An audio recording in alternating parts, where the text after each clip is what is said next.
Welcome, everybody, to the Seattle Sports Union. My name is Abraham DeWeese. I'm back again with the Savage Nathan Savage, and the Soulman, Brian Solack. And baseball is upon us. Yes. Are you guys excited? Yes. Yeah. I thought you might be. Let's talk. I'm going to ask something specific. Are you guys excited about the World Baseball Classic? Yeah, I've been Excited? loving it. I mean, I think they've figured out, I think maybe a few years ago, they kind of lost the plot a little bit, but Okay. doing these games like in Miami and Japan and these, Puerto Rico, big parts of the world where there's a ton of baseball fans from around the world. I've just been. Yeah, definitely. And you were going to say Soulman? I was going to say I'm a little bit excited, but Nathan's explanation actually helped me get it make more sense. So I guess I am more excited than I thought I was. I guess I'll be more excited once I get to the semifinals or whatever. I'll probably be watching more of it though. Yeah. I mean, a lot of playoffs are like that, where get out of the round robin and get into the knockout rounds. Gets a little more interesting. Also, right now we're stuck with games like what was it, Australia versus the Czech Republic, who I didn't even realize had a team. Yeah. But it was still kind of fun to watch, even though it is quite apparent that there is a strata in teams. Like, there's no like A, B, C, D tier. It's A tier and the rest, right? It was quite apparent as I watched the U.S. versus Brazil. While the score was a little bit closer than expected, the talent is off the charts different. I watched today, or sorry, not today, but yesterday, Japan versus Taipei. Taiwan. I know they're great at Little League, but that was a bad effort on their part last night. Yeah, and they have big fans. And yeah, I would say Dominican Republic, US, Japan, they're pretty stacked. Would you put Puerto Rico in there? No, I don't think so. I think they would put them in there, but some of the bummer with insurance, like not letting guys like Carlos Correa go, other big name players for Puerto Rico's kind of ruined their chances, I think. Wow, I didn't know that. Okay. Do you guys think this is the best U.S. team that they put together? Every few years, I mean, I know they've had similar players, but it's really hard to say unless we make it to the finale and hopefully bring it home. You want to see them prove it, huh? Yes, they definitely. I'm a big fan of this lineup, man. I mean, your 1-2 pitchers are Scooble and Skeens, right? That give me a better 1-2 in the World Baseball Classic, I say. Yeah. And then the lineup last night as I'm watching, it's Cal Raleigh has to bat 6th or 7th because there's so many better hitters in front of him. Man, what a lineup!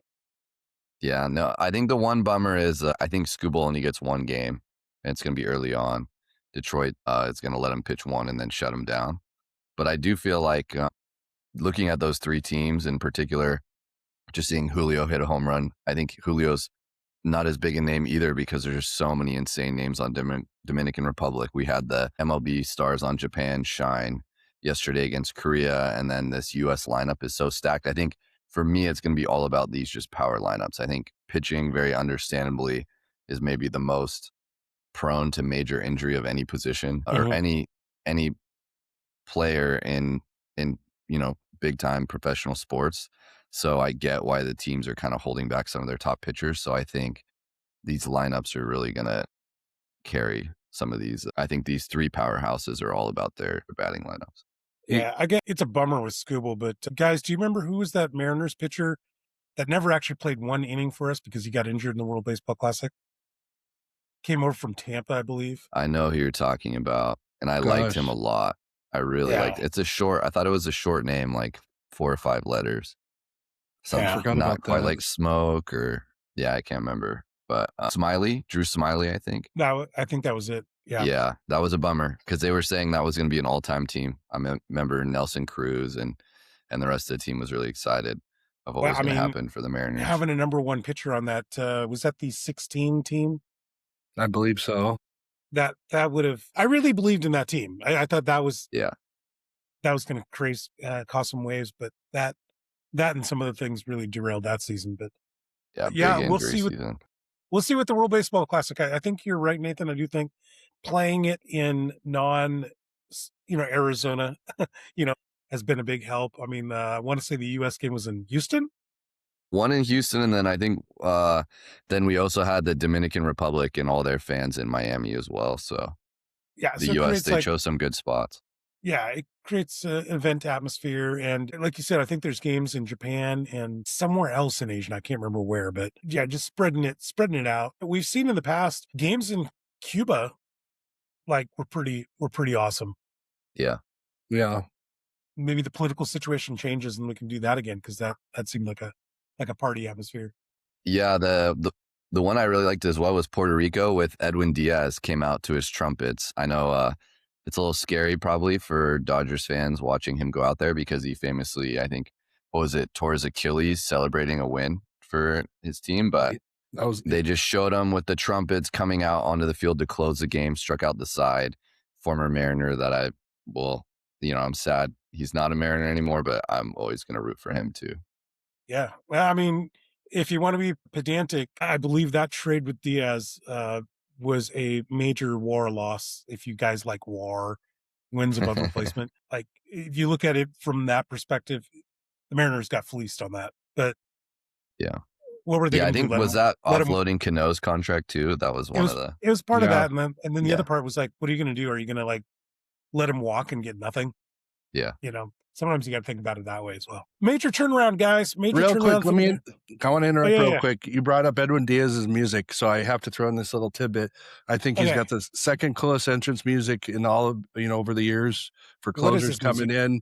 In fact, What when is we're it? at when we're at work, if it's stressful in the office, my boss or myself will click on a video of that music and him coming in, and we get all excited and bob What up is and his down. music? I don't remember what it was. What's it called? It's I with mean, a I could sing it for you right now, but I don't think you Is want it to a hear famous that. song? Is it a famous song, or is it something that just is?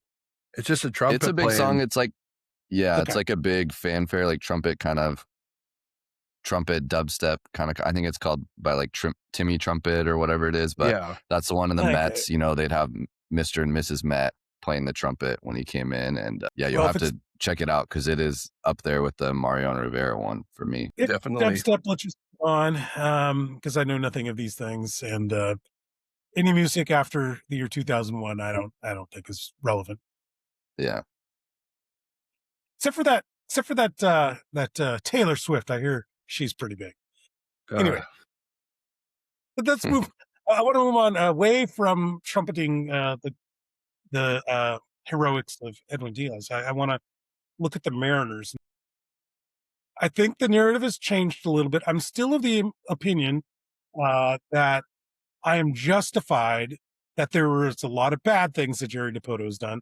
But I think last year I have to give the applause for going out and getting mid-season the players you needed when you realized you didn't have what it takes. And that's getting Suarez and Naylor.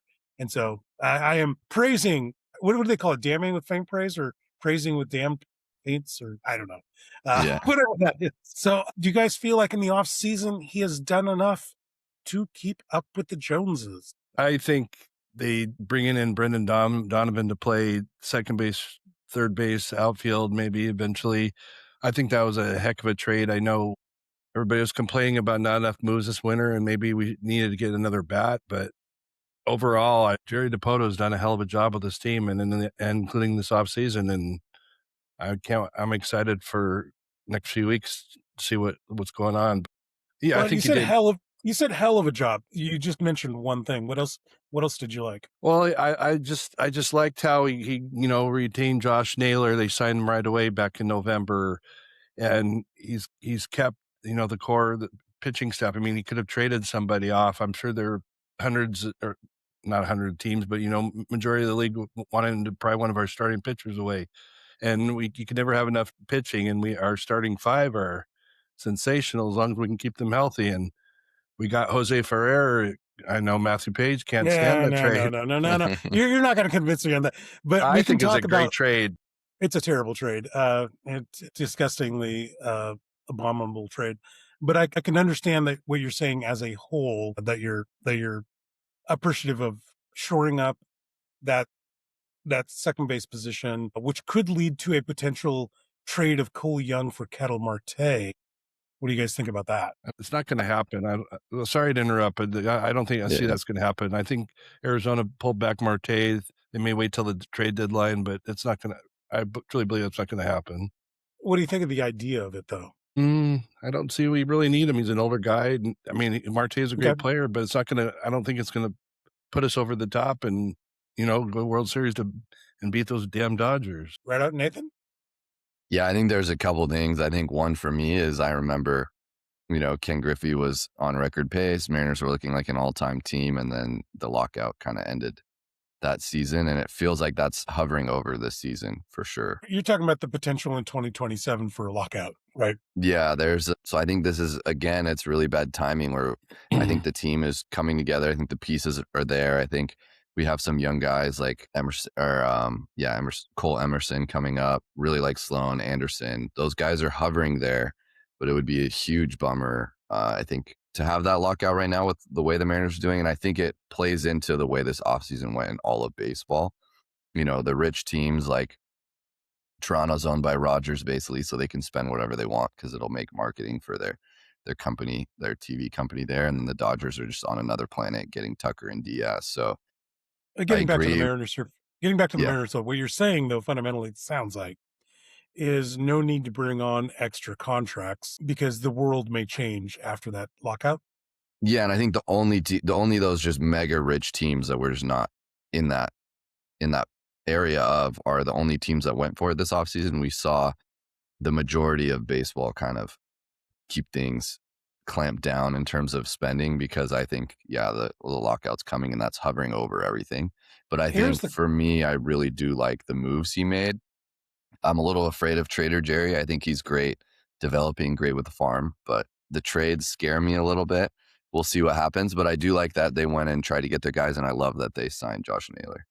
So, to your point, let's take that a step further, guys. Why not go all in this year? I play it safe. For me, I think he went all in. I think this is the most he's kind of done. This was not all in. No, this absolutely was not all in. I think for the Mariners, this is kind of the most that he goes. He gave up some of our top prospects. He spent money we normally don't on our first baseman we got for prospects last offseason. And then, I just really like the way our farm is sitting there. And that's always going to be the MO, I think, of this Mariners team and why they've had so much success under Dipoto is he's just a genius, or he's one of the best when it comes to farm and developing a team. So I actually don't value as much his trading or his free agent signings because they've tended to fall apart. So for me, this is like a happy all in. Not an all in. Stop saying it's an all in. Yeah. They stop having platoon players all over this effing stadium. They all in would have been, filling another bat or two on this team. All in would be fixing, and you brought this up before, Nathan. This bullpen's, except for two players, it's a disaster. Yeah, three maybe, but I really like their trades. Yeah. That's not all in. I like Ferrer. I think they gave up almost the max amount they would give up in the offseason for a He is a literal replacement player. That's not all in. That's just a guy. They traded for we'll see, but from what I've seen, his stuff is insane. I like the way we develop our relievers here in Stuff Seattle. Doesn't mean anything if you don't get it over the plate. You gotta get out. You told me this. He is not your typical Dipoto strikeout to walk guy either. Yeah, and that's the part where I think, from my perspective, they were one guy like Ferrer away from making it to the World Series last year, and I don't think they gave up. I don't think they gave up that much in the farm to get him. I think in my opinion, there's a lot of hype on some of these farm pieces. We can talk about Kelenic or all day. We mentioned the WAR from the Diaz trade, and a guy like Kelenic is the big piece, and then he's nothing in baseball. So I think they saw a little bit at the MLB level with Ford. He plays the position that the Mariners need the least right now, and they traded it for the position they need the most in the bullpen.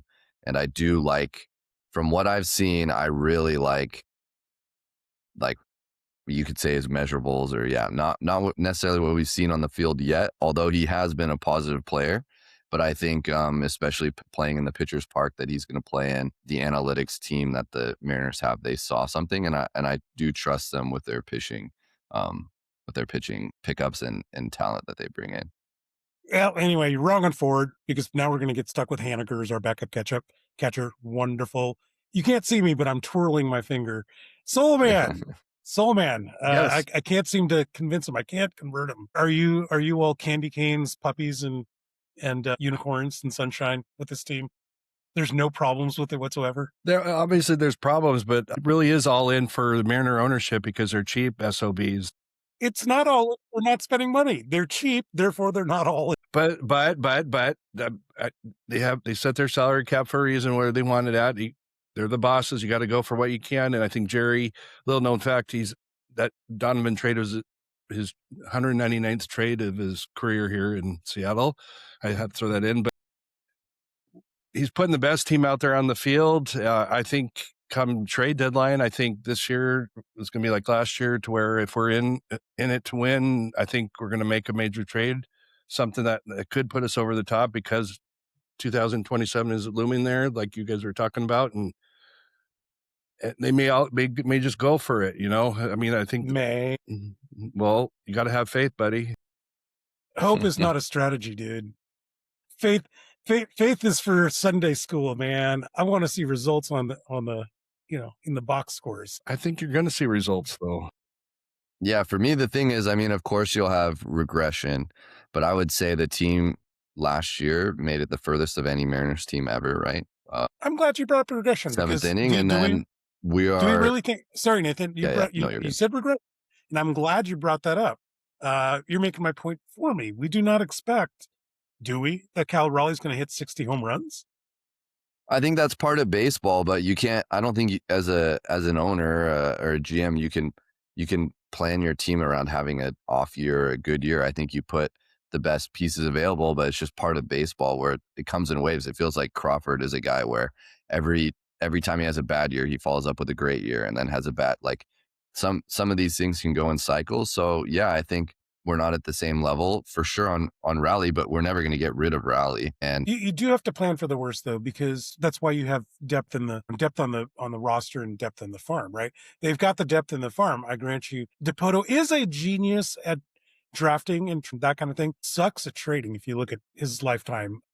Yeah, his career, that is. But I mean, you have to take what you get. But no, you have to build depth on the roster. I don't see the depth on the roster.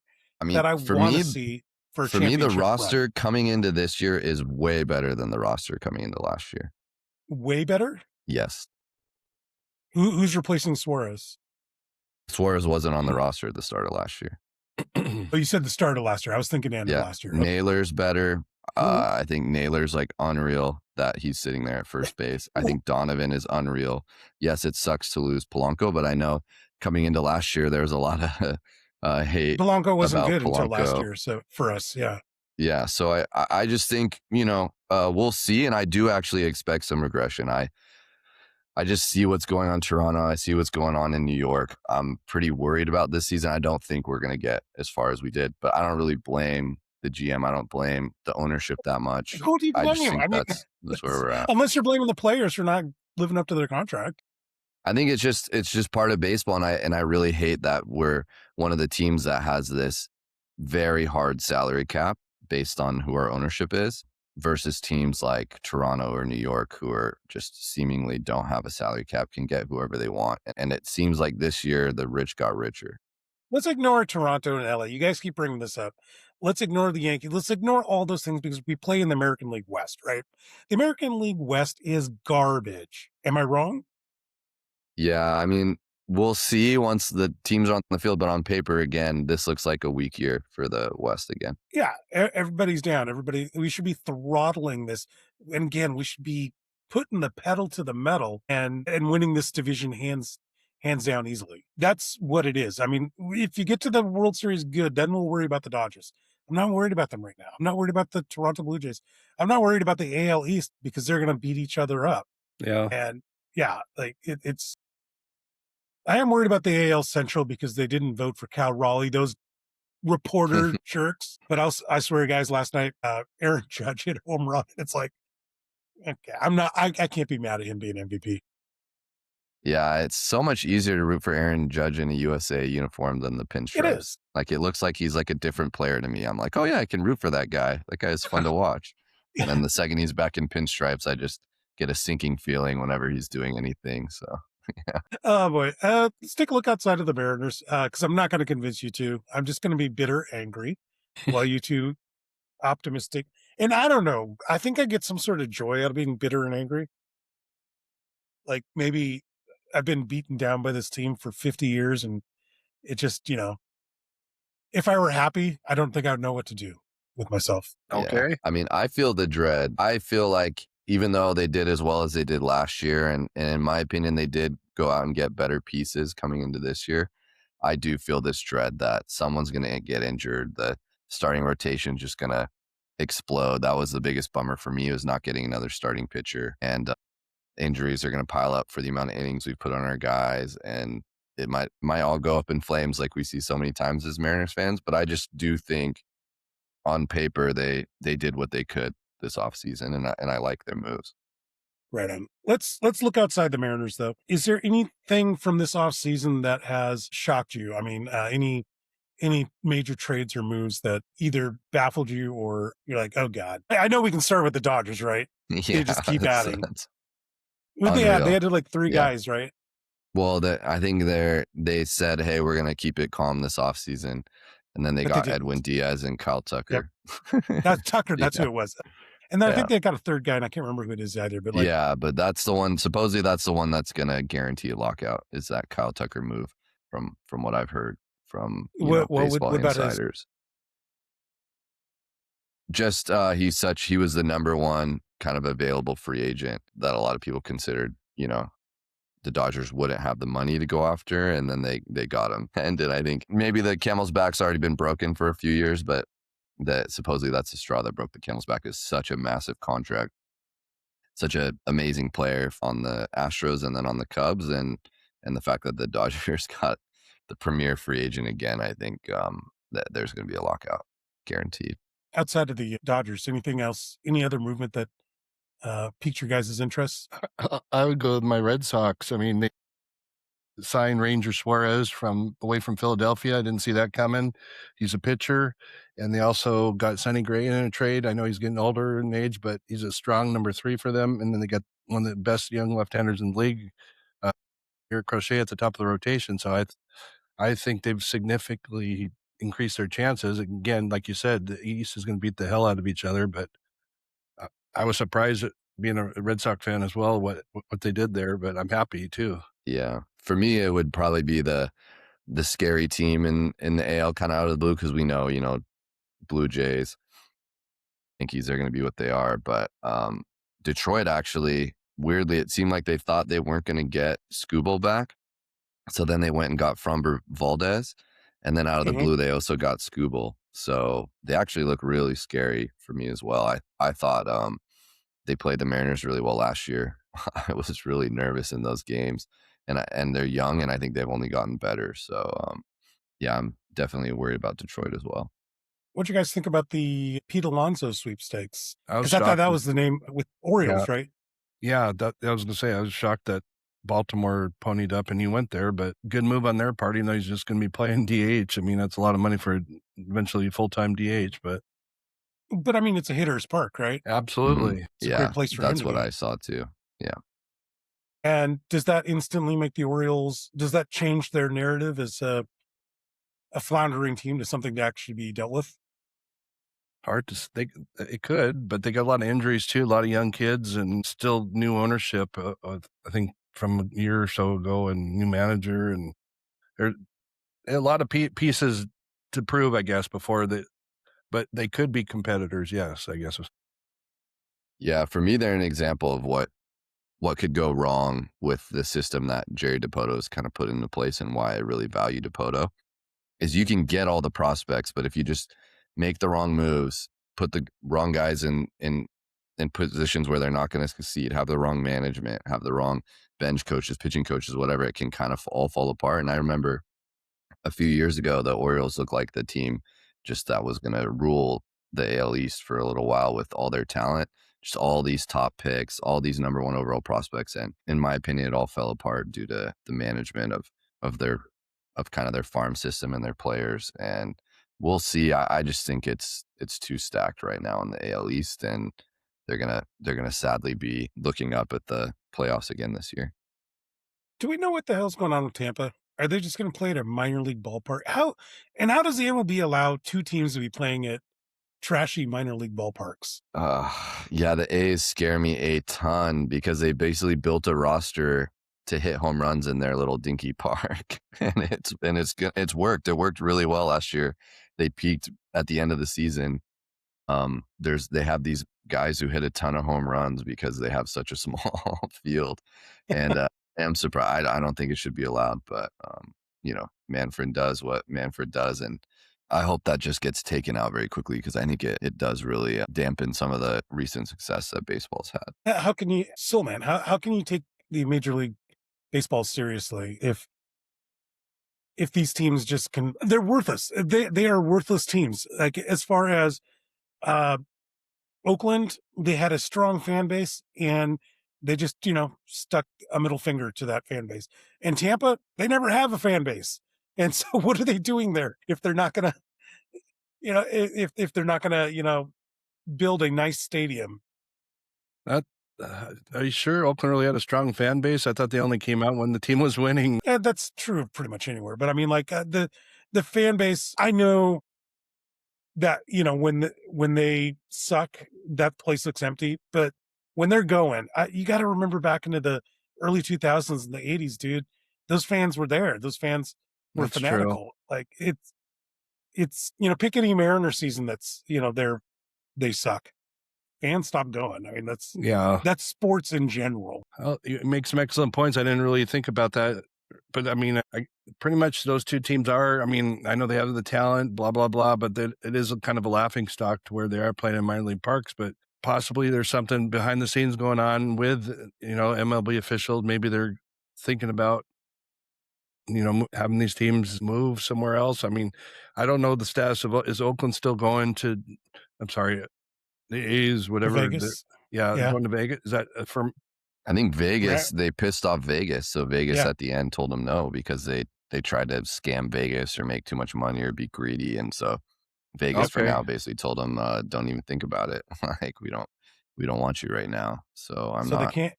Yeah, they can't go backwards. They can't go forwards. So I don't know why why does the NFL not have this problem? And baseball, even NBA has this problem. Their terrible owners are always constantly trying to force relocate. It seems like the NFL doesn't have this kind of issue. The Seahawks, for example, Seahawks, they're going to require them to get new ownership because the NFL's not satisfied with a trust holding it. Yeah, I think, again, I mean, even sometimes compared to college football, I see it. It's just so well run, the NFL.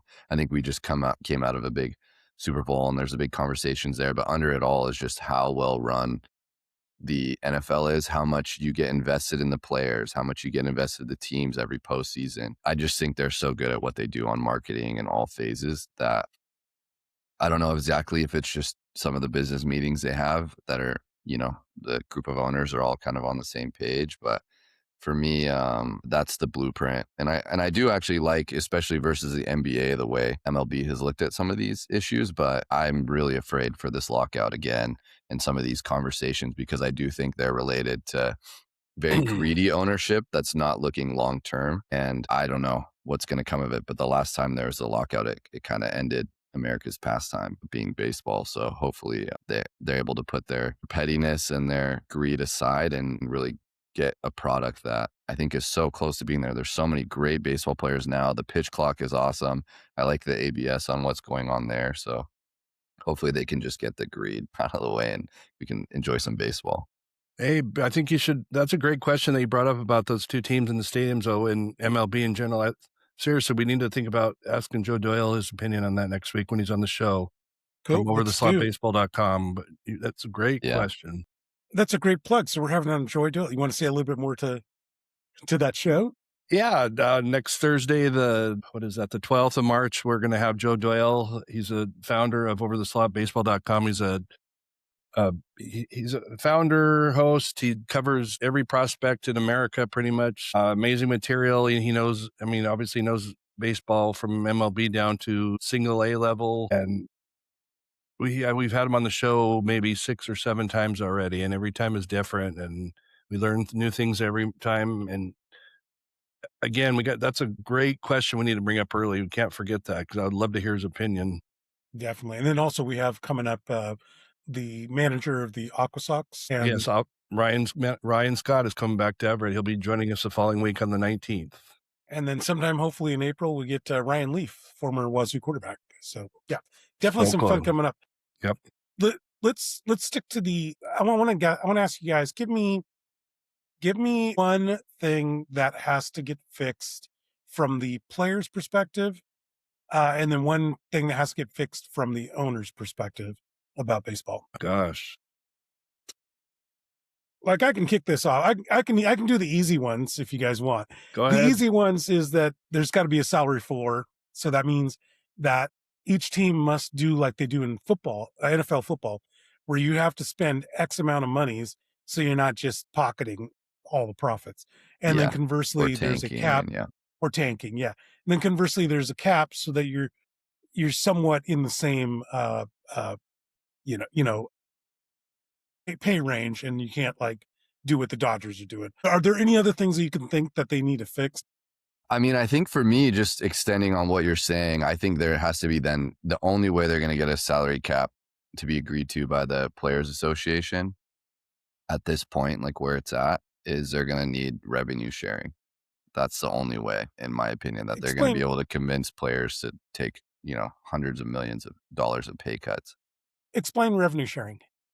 I think I'm sure it's way more complicated than I know about, but it's basically, the WNBA just got revenue sharing for the first time ever. It's when the league makes a profit, some of that goes to the players. I don't know what percentage it is. Of course, the owners are going to hate it, but they're asking the players to take, if they do a salary cap, it's hundreds and hundreds of millions of payroll loss just out of the air, that they want the players to accept that. I think the only way is they're going to have to accept that some of their revenue that they make when baseball is successful is going to go directly to the players. And from what I've heard of guys like Bryce Harper or these other players who've been in the league for a long time have massive contracts and are really fighting this salary cap and have had conversation with Manfred. I think that's the sticking point, is if you're going to do a salary cap, we need to get revenue sharing. Yeah. And go ahead. Sorry, go ahead. What were you going to say, Abe? I'm sorry. No, you go. All good points. You probably already said this and I'm just reiterating it, but they really need to, I don't see a salary cap happening though, but they definitely got to implement it, the salary floor. They got to have a certain amount where even the low amount spending teams have to break every year, like, 90 million for their payroll minimum or 100 million. I don't know what they need to do about that, but maybe they need to, I was reading online actually earlier in the week, possibly awarding extra draft picks to the low market team just to encourage them to spend more money or make them spend more money. Some's got to be done though. I think both the players need to listen to what the owners have to offer, though. They can't be, I don't want to swear on the air, POS, about what the owners have to offer. And then they got to work together. I know it's not going to happen, but they got to somehow work together to come up with a deal. And otherwise there isn't going to be baseball next year. And right now, if it was to start today, I think we'd be out a whole year because it's a shithole there elsewhere now. MLB What you're saying is you got to give something to get something. The players have to give something if they want to get something. So it's selfish is the word you're looking for. There you go. Thank you. But the thought occurs to me too. Do they need to, going back to the revenue share conversation, do they need to do something like they do in the NBA where 50% of monies go to players' salary, the other 50% goes to the owners? Is that potentially a type of, a potential negotiation point? Yeah, Or is your revenue sharing different? That gets a little too crazy just because I think with NBA, it's so player driven because there's only 5 players on the court. So a guy like Michael Jordan can just have a much bigger impact than, 11 players with other sports or 9 players with baseball. So I think that part's going to be tough. I just think exactly like Brian was saying with give and take. For me, it's actually, I think the owners have done a good job of convincing us that the players are greedy or too much money or whatever. I really think it's the owners who've become really greedy. They're billionaires and they want to make more money. And I think they're really stuck on this salary cap, which we see as a major issue. But I think the players in a heartbeat would give up some of the money in their contracts if they got some revenue sharing. And that's all where I feel like we have this conversation of the players being greedy, and that's going to lead to a lockout. I think the owners have just been incredibly greedy.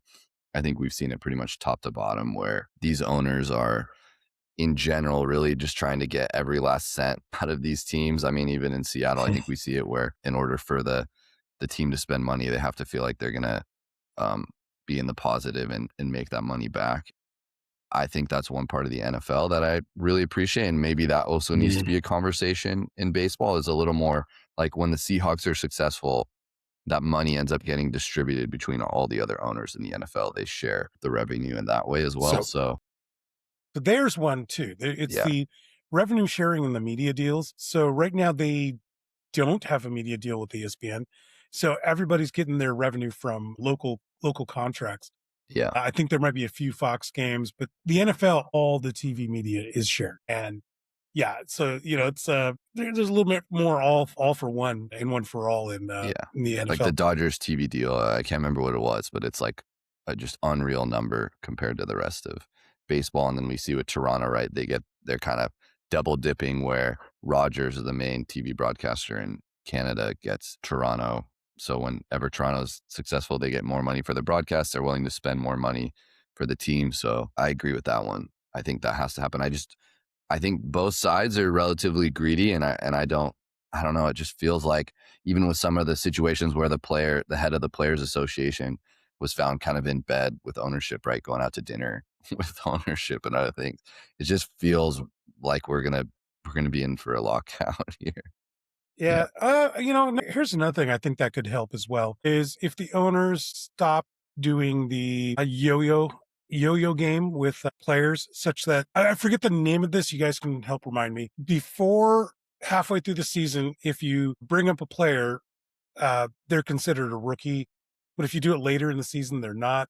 So you can kind of like manipulate how many years service a player service has. Time manipulation. Service time, yeah. Okay. So I think that's something that could be worked on because I know we were yanking the chain. The Mariners are guilty of this. They were yanking the chain of several players trying to get the most cheapest contracts out of them throughout the years. So they come up by the age of 25, and it's like, okay, well, you got me till I'm 30. Another one is I believe the service time is 5 years? Yeah, I think so. I think, and then what we go into pre-arbitration and then arbitration. It is really interesting, the system. We saw with Scooble this year. He got $12 million more, I think, than what Detroit offered, but it's like a court-based system kind of to start paying the players as well.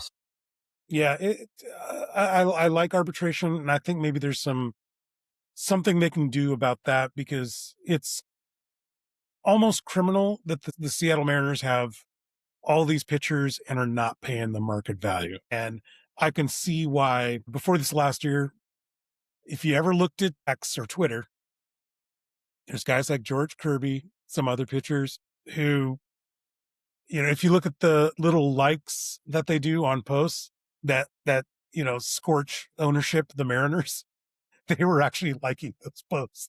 Yeah. So yeah, I know 8 million. I think 8 million's what Logan Gilbert got. That isn't the right salary for a player of his ability, Yeah. I just, maybe they even need a full overhaul. It's a pretty outdated system. I'm not sure. Exactly. Yeah. Outdated. Keyword. Good word. Yeah. It's scary. It was going to be really sad with no baseball. Well, it was an overcorrection because I don't know if you guys remember this, but back in the 80s and the 90s, when somebody, like a Ken Griffey got drafted, the way you made sure that he stuck to the draft commitment is you gave him an ungodly amount of money, and as a bonus. So he was always much more highly paid than, even players on the big league club, right? So this was an overcorrection to prevent that, where your draft position has a locked number.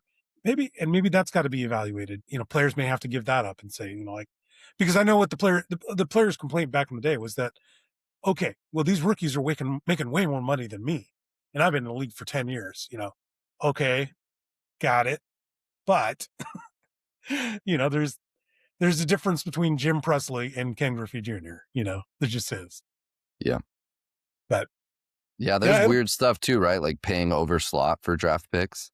Like you can draft a guy kind of early or however there's some weird things where players will drop further because they want a little more money as their signing bonus or some of those interesting. So yeah, it's not, I mean, it seems like compared to the NFL, it's so much more complicated, and maybe that's part of the strength of the NFL is they keep it very strict and very simple. But yeah, cool. Any last thoughts as we are in week 1 of March? For me, a couple of things for the Mariners stands out. J.P. Crawford has not been the starting lineup for a while, and Victor Robles. So I'm wondering what's going on there, if they're hurt or something else, behind the scenes, if they're loving Colt Emerson too much to where he's going to make the roster. And I don't know if anybody really wants Crawford for 1 year because he's the last year of a deal, but those two things stand out. But otherwise, I mean, everybody's healthy, it sounds like, and I'm just excited. It's going to be here before you know it. I can't believe it's March. It was just Christmas the other day. Are you loving Colt Emerson? Love Colt Emerson from the day they drafted him to where we got to see him play in Everett for a while, and he's just dominant. He's just getting better and better, every day. I thought he got promoted too early, but obviously he proved me wrong. And whether he goes down and plays, till June or makes a team out of spring training, man, they have a stud there. I can't wait. Any last thoughts on the Mariners for you, Nathan? this youth injection. I think part of this conversation about the team being better for me also comes with guys like Cole Young, who hit a couple home runs a few days ago, or exactly, guys who weren't even on the roster like Cole Emerson. They're just there, and it feels like there's this talent injection that we missed for 2-3 years of young players, where we had the Kirbys of the world, had the Gilberts, had the Julio Rodriguez, Cal Raleighs. They've actually really thrived and been great players, but then there was a lull for a little bit where maybe we're going more all in, trading some of these prospects, but it feels like that youth injection from the farm is coming again. And it, like you said, it might start right at the start of the season. It might take a little bit, but it's coming again where the next wave is here, it feels like, of top Mariners players. And it's really exciting for me that it's kind of matched with, for one of the few times I felt like we've been able to hang on to our top players from the previous generation or previous group. And I'm really excited for that kind of mesh to happen. I hope everything goes well. I hope, Raleigh hits 70 home runs and we get to see even more in the playoffs. But even if it doesn't, I'm just very excited for this youth injection coming. Sloan looked, just absolutely unhittable. Anderson looks like he's going to be there very soon. I'm excited for these young guys. All right. Well, it is, of course, spring training, and everybody's undefeated. Hope reigns eternal. It's nothing but sunshines, unicorns, and puppies with this gang for the Mariners. So yeah, we'll get to we'll see here in a few weeks what goes on. But let's get to our shout outs for this week as we get to the end of our show here. You want to start us off there, Soulman? I'm going to step outside the box, which I normally do. I'm going to give 2 shout-outs to Reed Van Scooter and Victor Labrada. They're Mariner prospects. They've been in the system for a little while, but they're also friends of us and friends of the Sales Sports Union, and they've been a part of our show. Reed was drafted as a starting pitcher a couple years ago, and now they're converting him to bullpen because he's had numerous injuries, and he's pitching well, and I think he's going to start out the year at Tacoma. And I just wish him all the success in the world. And I wish Victor, who I can't even talk his career. And last year, he just did extremely well. I mean, he's probably too old, to make the team, but it's possible he could get a call up if we have a couple injuries, just come player off the bench. So shout out to those two guys. We're proud of you. Right on. I'll go ahead and give a shout out to Matt Page, that damn dirty duck. He and I went to spring training and we learned how catchers frame pitches. I'm glad you got to go to spring training, Matt, it was your bachelor's weekend, whatever. Big shout out to him. And of course, to all the Mariner catchers for showing us how to frame pitches. Nathan? I just want to give a shout out to, I guess, just healthcare workers. My grandpa recently had to go to the hospital in Japan, and just the care and help that kind of saved his life. I always respect. So yeah, just hopefully don't get sick, or hopefully don't have to go interact too often with those workers in healthcare. But when you do, remember how much they're giving and how much work they're putting in to help your loved ones, and just can't say thank you enough. Well, I want to thank everybody out there for listening to us here on YouTube and Spotify. Please check out our social media at Seattle Sports U on X, and like and subscribe to us on Facebook as well. On behalf of the Savage Nathan Savage, Soulman Brian Solack, and myself, Abraham DeWeese, we'll see you guys next time. Go Mariners.